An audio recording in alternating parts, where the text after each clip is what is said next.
Bharat Ratna doctor Bhimrao Ambedkar को कोटि कोटि नमन। ये कार्यक्रम डॉक्टर भीमराव अंबेडकर के जीवन पर आधारित है, जहां भारत की जनता के प्रति उनके योगदानों को पूरी सजगता से चित्रित और रेखांकित करने का प्रयास है। कार्यक्रम में दिखाई गई घटनाएं लब्ध पुस्तकों से ली गई हैं। इस कार्यक्रम के जरिए चैनल की ओर से एक विश्वसनीय, सजग और सकारात्मक प्रयास है कि डॉक्टर बाबा साहेब भीमराव अंबेडकर के जीवन की संघर्ष यात्रा एवं गौरव गाथा पूरे आदर के साथ घर घर पहुंचे और उनके योगदानों से सभी संपूर्णता में परिचित और आह्लादित हों। आज किसी भी बच्चे की कॉपी का एक पन्ना भी नहीं फटने दूंगा, और उसी के लिए साथ में पैसे भी लेकर आया हूं।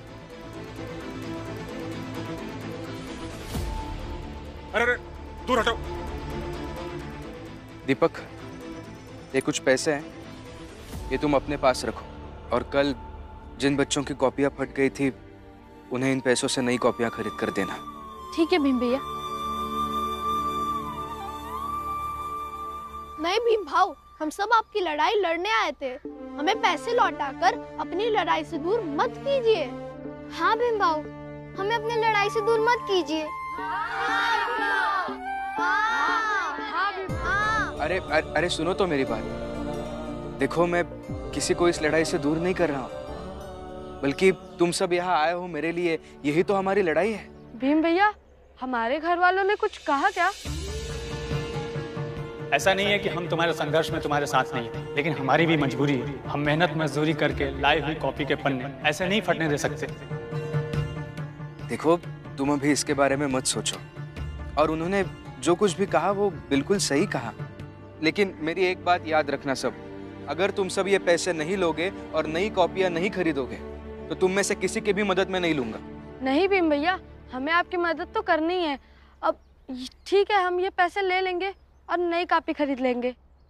अच्छा, तो मतलब आज भी तुम घूम घूम कर पर्चे बांटोगे और यहाँ भी पर्चा चिपकाओगे। देखता हूँ मैं भी कब तक ये सिलसिला चलता है तुम्हारा। मेघनाथ जी, लक्ष्य पूरा होने तक रुकना लड़ाई के सिद्धांतों में नहीं होता। सही बोला तुमने, एकदम सही।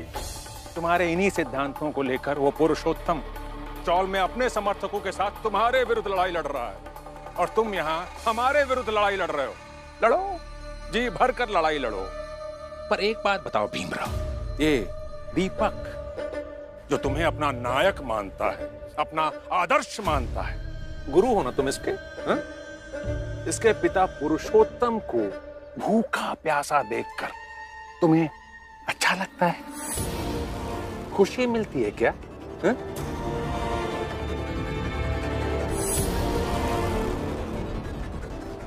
जैसे मेरे बाबा है उस हिसाब से रहे भूखे। मेरी इस बात पर एक बार सोचना जरूर भीमराव। अरे उस पुरुषोत्तम को भूखा प्यासा देखकर तुम्हारा ईमान नहीं डोलता कभी? है? तुम्हारी आत्मा तुम्हें अंदर से कचोटती नहीं है कभी?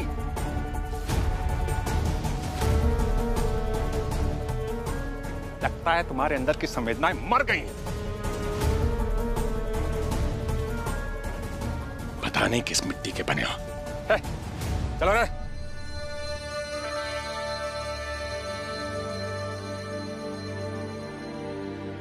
भीम भैया, आप उनकी बातों के बारे में मत सोचिए।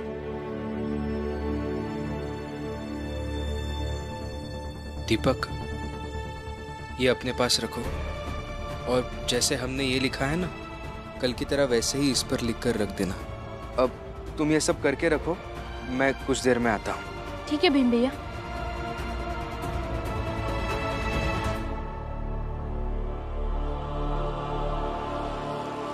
अरे उस पुरुषोत्तम को भूखा प्यासा देखकर तुम्हारा ईमान नहीं डोलता कभी? है? तुम्हारी आत्मा तुम्हें अंदर से कचोटती नहीं है कभी? लगता है तुम्हारे अंदर की संवेदनाएं मर गई हैं।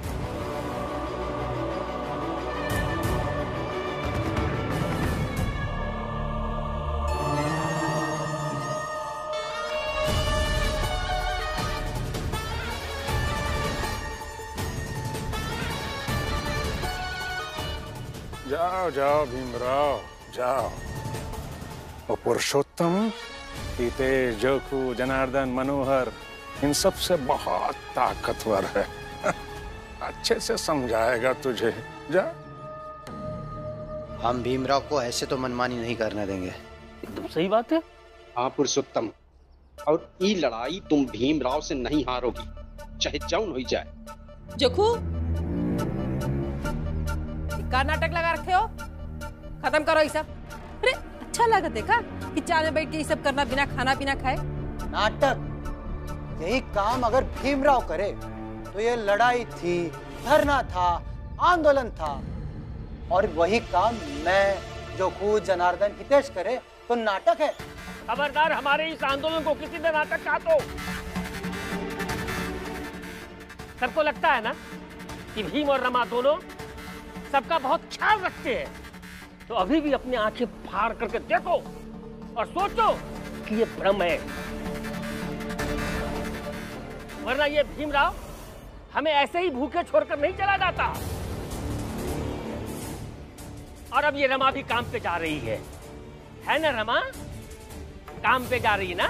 हाँ, मैं और रमा दोनों जा रहे हैं, क्योंकि कल भी भीम को कागज चाहिए अपनी लड़ाई जारी रखने के लिए। हम काम करेंगे और पैसे लाएंगे।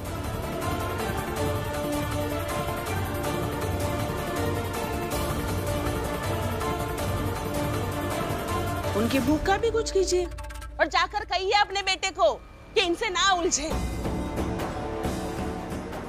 क्या समझाएंगे ये? उस भीम के तो बाप है ना, जिसे दूसरे से कुछ लेना देना नहीं, बाकी सब भूखे रहे या मर जाए। मेरे पति को गलत समझते हैं, उन्हें सबकी फिक्र रहती है। बस कह देने से फिक्र नहीं होती।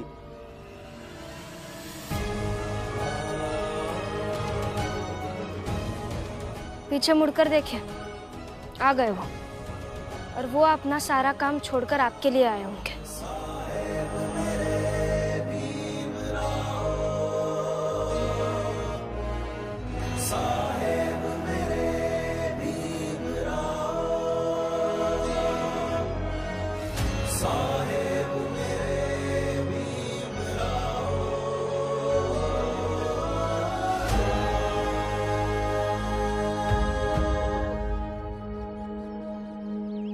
बताइए पुरुषोत्तम काका। भीमराव, बताओ कि तुम हमारी बात मानते हो कि नहीं? मेरे बेटे दीपक की शादी मैं अपने हिसाब से कर सकता हूँ या नहीं? नहीं।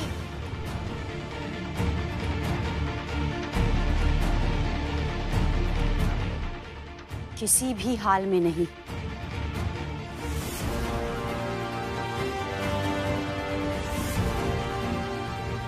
यही तो तुम्हारी ताकत है भीमराव।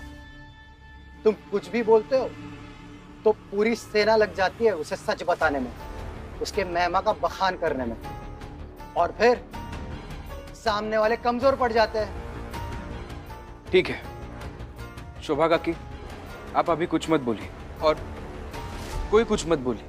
अब सिर्फ मैं और पुरुषोत्तम काका बात करेंगे। बताइए पुरुषोत्तम काका, कैसे समझना चाहेंगे आप? क्योंकि मैं तो आपकी बात मानने वाला नहीं हूं कि आप दीपक की शादी करा सकते हैं, लेकिन मैं मेरी बात आपको समझाने की पूरी कोशिश कर सकता हूं। बताइए कैसे समझेंगे? हाँ तो समझा दो, बहुत पढ़े लिखे हो ना, समझाओ कि हम जैसे लोग समझ सके। हाँ, आखिर हम भी तो समझे कि पढ़ाई लिखाई का क्या फायदा होता है। पढ़े लिखे लोग कैसे समझाते हैं, समझाओ। हितेश काका, आप समझते क्यों नहीं हैं? अभी अभी तय हुआ ना कि सिर्फ ये दोनों बात करेंगे, तो करने दीजिए ना इन्हें बात। हाँ, एक एक बात होगी। तो भीमराव बताओ, है कोई तरीका समझाने का कि दीपक की शादी इस उम्र में नहीं हो सकती?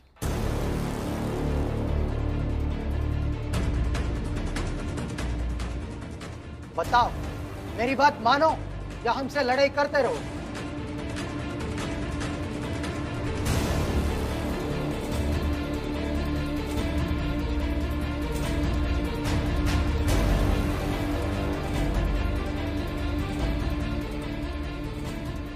पता नहीं भीम भैया और मेरे पापा में क्या होगा। बाबा मेरे अजीब है, कहीं गुस्से और चिढ़ में आके भीम भैया की बेइज्जती ना कर दे, और बेइज्जती करता है तो मुझे बहुत बुरा लगता है। हाँ तो बताओ भीमराव अंबेडकर, है कोई तरीका? हाँ, तो हो जाए आज फैसला। इन दोनों में से कौन सही सोचता है? हाँ, हो जाए,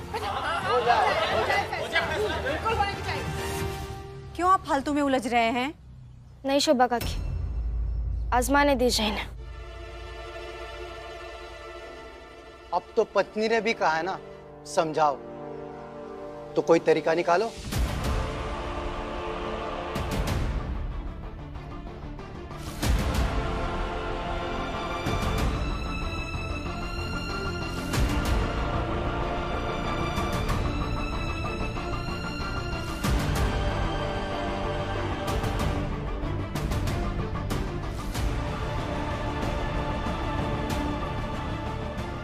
आप जरा यहाँ आइए मेरे साथ।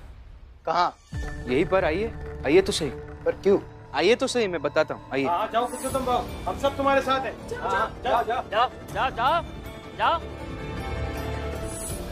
हाँ। अब आप एक काम कीजिए, आप इस पत्थर को उठाइए।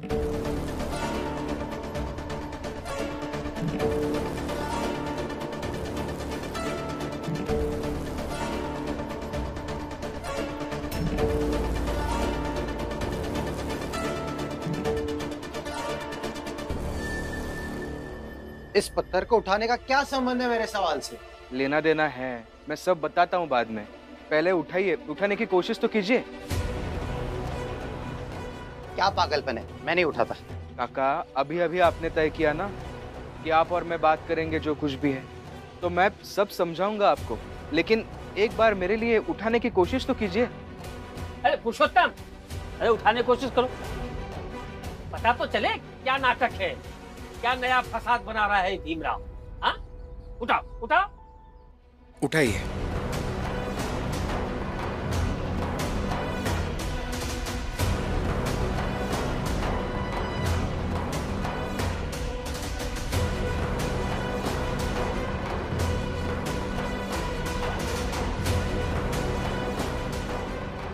हाँ, करो कोशिश। अरे पुरुषोत्तम, उठाओ। हाँ। अरे उठाओ। हाँ। अरे उठाओ पुरुषोत्तम भाव, उठाओ। हो गया। हाँ, उठाओ।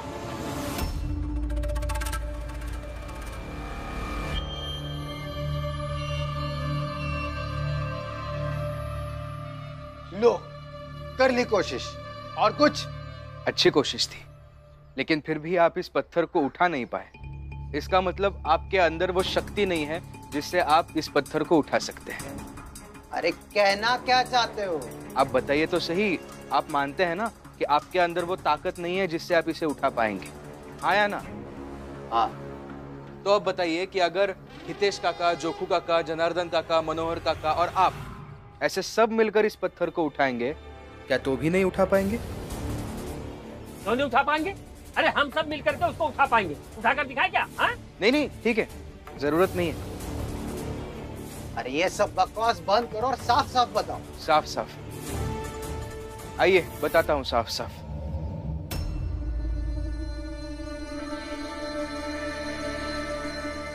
तो साफ बात यह है कि किसी भी चीज के भार को उठाने के लिए एक बल की, ताकत की आवश्यकता होती है, यानी कि शक्ति की जरूरत होती है।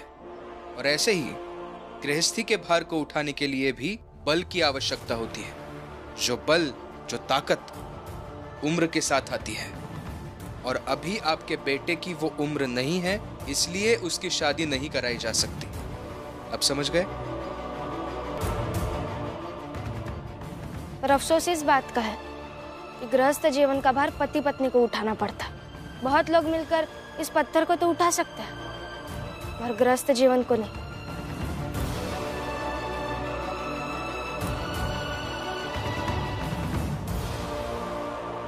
अरे इतना समझा रहे हैं, अब तो समझिए। गृह जीवन कोई सामान नहीं होता।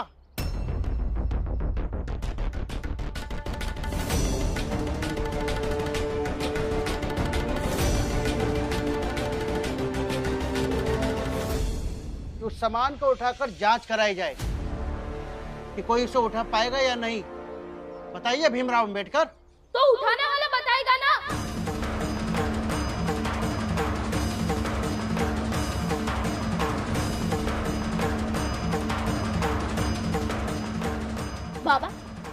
उठाने ना गृहस्थ जीवन का भार, तो फिर सुन लीजिए आप, मैं अभी तैयार नहीं हूँ।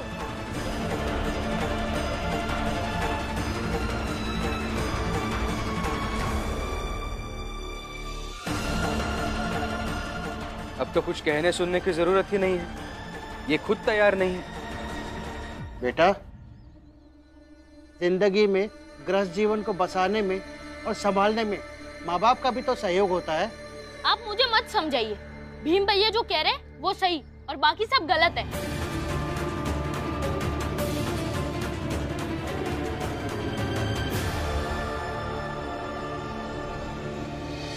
तो फिर मेरा धरना जारी रहेगा। आप लड़िए, आप धरने पर भी बैठिए, मैं मना नहीं कर रहा हूँ, लेकिन भूखे प्यासे मत रहिए। लड़ूंगा तो ऐसे ही, अगर दिक्कत हो रही है तो हार मान लो। हार तो मैं मानूंगा नहीं।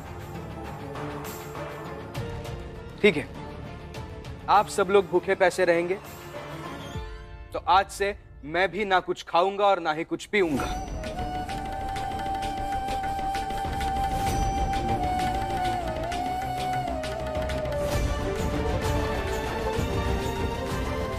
ये क्या कह रहे हैं आप? रमा, इनकी जगह पर अगर कोई और होता तो उसके लिए मैं खाना पीना कभी नहीं छोड़ता, मगर ये अपने लोग हैं, हमारी चाल के लोग हैं, और ये दीपक के बाबा भी है, तो उस बात के लिए तो मैं इनका सम्मान करता ही हूँ।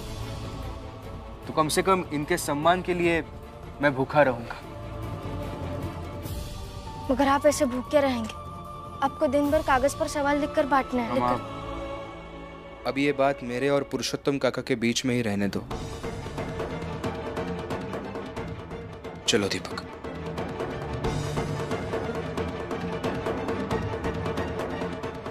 चल रमा, हम भी काम ढूंढते।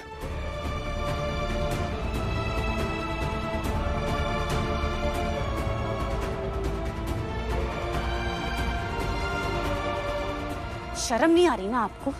जिस भीम ने आपको चाल में प्रवेश दिलाया, जिस भीम की वजह से हम दोनों एक साथ हुए, उसी भीम के खिलाफ इतना सब कुछ बोल रहे हैं आप?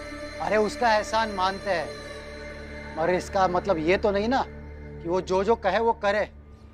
जाओ अपना काम करो। वाह, पुरुषोत्तम तो बड़ा जबरदस्त आदमी है, ये तो हमारे नेता बनने के लायक है। तो एक तरफ का नेता भीमराव और हमारा नेता पुरुषोत्तम, क्यों, क्या कहते हो? अरे बिल्कुल सही। पुरुषोत्तम, मैं बाहर हूँ, कुछ बात करनी।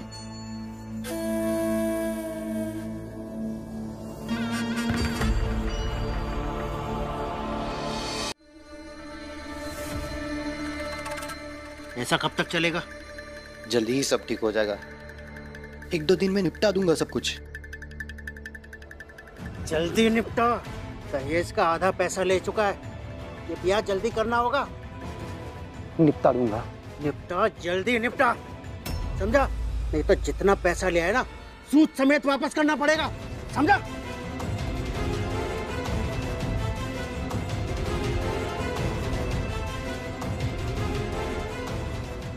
हो जाएगा भाऊ।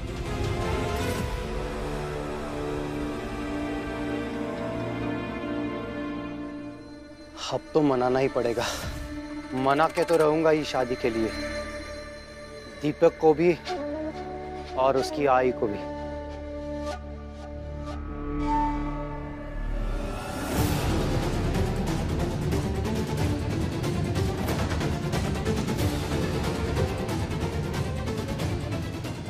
कितने गिरे हुए इंसान हो ना, अपने बेटे के दहेज के पैसे पहले ही आधा ले चुके हो।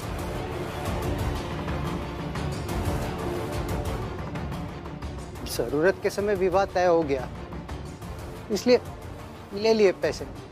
इसीलिए तो बोल रहा हूँ ना कि करा दो शादी दीपक की, तो आधा दहेज और मिल जाएगा और हमारा जीवन चल जाएगा। जीवन चल जाएगा? अरे मुझे लगता था ये बाप का दिल शायद अपने बेटे का ब्याह करना चाह रहा, मगर अब पता चला कि एक बाप का दिल नहीं बल्कि एक लालची आदमी का दिल अपने बेटे के लिए दहेज का सौदा कर रहा है। लेकिन अब तो मैं दीपक की शादी बिल्कुल भी नहीं होने दूंगी। धरना देना है ना तो दो धरना, जो करना है वो करो, लेकिन अब मैं दीपक की शादी बिल्कुल भी नहीं होने दूंगी।